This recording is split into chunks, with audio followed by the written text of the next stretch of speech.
sa amin. So dito na naman ako guys sa basukan. Paglipat ng aming kalabaw. Kasi kanina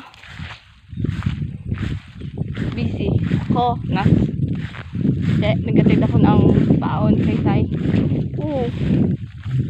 Grabe. Kakasugat na naman ang pako.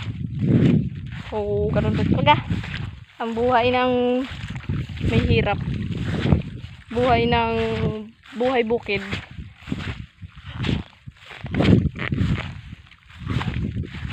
Grabe na kasi kapotik dito sa aming dinadaanan.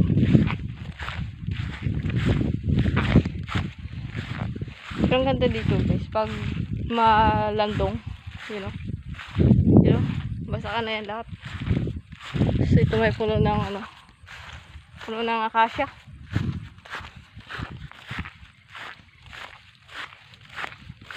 Naglilipat tayo ng ating wow, ang daming parang butterfly.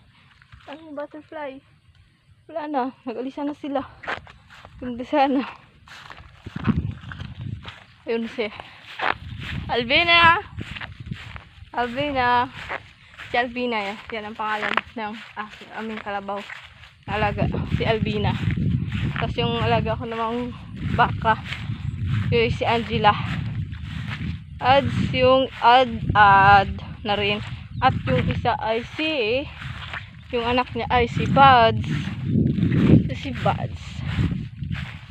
Albina.